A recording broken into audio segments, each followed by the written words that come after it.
Dear student, आज जैसा आप जानते हो कि अब कुछ ही दिनों में अपने संस्थान में नए बैच का सेशन शुरू होने वाला है। नव नामांकित छात्र बहुत ही उत्साहपूर्वक किसी भी संस्थान में आते हैं, लेकिन आपके बीच में से कुछ ऐसे उच्छृंखल छात्र भी हैं जो जाने अनजाने नए छात्रों से कुछ इस प्रकार से इंट्रोडक्शन लेने लगते कि नए छात्रों के मन में एक डर का भाव जग जाता।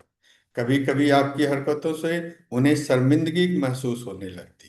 ऐसा करना रैगिंग के दायरे में आएगा। आज मैं आपको बतलाना चाहूंगा कि अपने एआईसीटी के क्या गाइडलाइंस हैं रैगिंग के संबंध में। नजर में रैगिंग एक दंडनीय अपराध है। आखिर ऐसा क्यों कहा गया, इसके बैकग्राउंड को देखिए। इसका संक्षिप्त परिचय ये है कि हमारे देश के उच्च शिक्षा प्रणाली में रैगिंग एक चिंताजनक वास्तविकता है। क्यों? क्योंकि पिछले कुछ वर्षों में देखा गया कि रैगिंग ने सैकड़ों लोगों की जान ले ली है और हजारों प्रतिभाशाली छात्र का करियर बर्बाद हो गया इस रैगिंग के कारण। और इसके बावजूद भी लोग इसे अनदेखा कर रहे हैं। It is serious issue. यही कारण है कि रैगिंग के प्रति सरकार का बहुत ही सख्त रवैया है। रैगिंग कहते किसे हैं, सभी विद्यार्थी को समझ लेना चाहिए। अगर आपका कोई भी आचरण, चाहे आप शब्दों के द्वारा बोल रहे हैं या किसी अन्य कार्य के द्वारा, अगर किसी नए या जूनियर छात्र को चिढ़ाने या अशिष्टता का प्रभाव डाले, जिससे कि छात्रों में, खासकर जूनियर छात्रों में अवसाद, डिप्रेशन हो, स्ट्रेस हो और कभी कभी तो सुसाइडल एक्टिविटी करने का प्रभाव है, ये हमारे रैगिंग कहलाते हैं।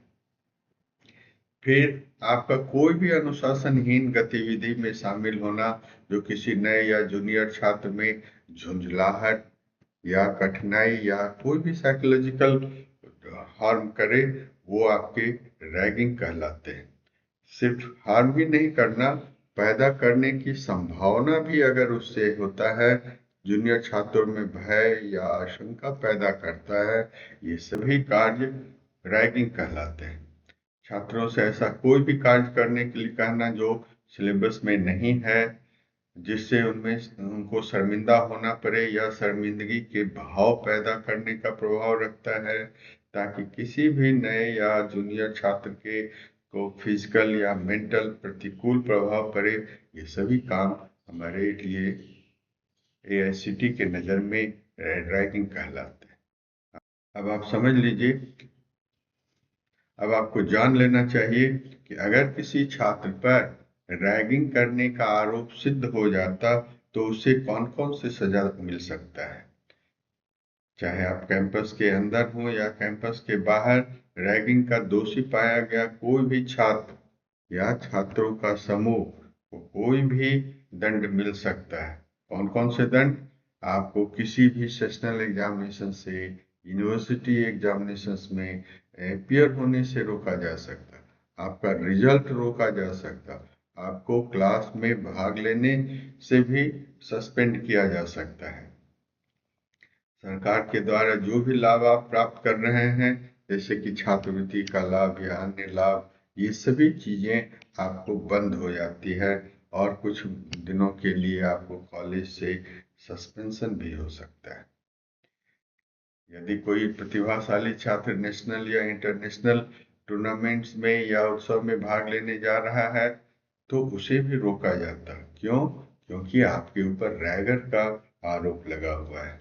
आपको तुरंत छात्रावास से सस्पेंशन या निष्कासन, साथ ही साथ संस्थान से भी निष्कासन हो सकता। और इसके एक दुष्प्रभाव को और समझ लीजिए। अगर आपको हमारे संस्थान से या किसी संस्थान से रैगिंग करने के कारण निष्कासन किया जाता तो इंडिया के किसी भी अन्य संस्थान में आपको एडमिशन नहीं हो सकता और कुछ अवधि के लिए आपको जेल भी जाना पड़ सकता है या जुर्माना भी दिया जाना सकता है या फिर दोनों चीज हो सकता है। तो समझ लीजिए, रैगिंग करना बहुत ही गलत बात है। कभी कभी क्या होता कि रैगिंग का अपराध करने वाले का पहचान नहीं हो पाता। वैसे समय के लिए प्रावधान है कि सामुदायिक दबाव सुनिश्चित किया जाए, सामूहिक दंड का सहारा लिया जाता है। आप सभी को मालूम होना चाहिए कि अपने देश में रैगिंग के प्रति जीरो टॉलरेंस की पॉलिसी लागू है। मतलब कि रैगिंग का छोटा या बड़ा कोई भी कार्य अनदेखा नहीं किया जाएगा। पुरुष हो या महिला, छात्र हो या गैर छात्र, किसी को भी बख्शा नहीं जाएगा। गैर छात्र मतलब जो स्टूडेंट यहाँ से पास भी कर गए हैं, यहाँ के नहीं हैं, लेकिन अगर यहाँ कैंपस में आकर रैगिंग करते हैं तो उन्हें भी इसके दायरे में लाया जाता है। रैगिंग के खिलाफ कार्रवाई करने में विफल रहने पर संस्थान के ऊपर भी एक्शन लिया जा सकता है। संस्थान के संचालन की अनुमति को भी खत्म किया जाता है चाहिए।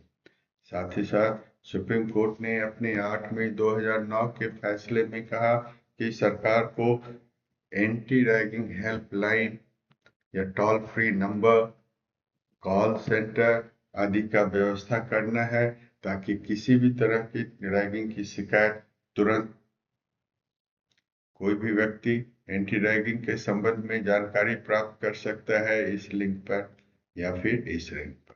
इस लिंक को ध्यान से देखिए। कोई भी जूनियर छात्र या जिसका भी रैगिंग हो रहा है, इस पर जाकर आप विस्तृत जानकारी प्राप्त कीजिए या फिर अपना शिकायत दर्ज कीजिए। शपथ लेते हैं कि हम रैगिंग नहीं करेंगे और न ही किसी को करने देंगे। जय हिंद। सेशन के बाद मैं यह उम्मीद करता हूं कि हमारे संस्थान के कोई भी छात्र रैगिंग के काम में शामिल नहीं होंगे। Always say no to ragging.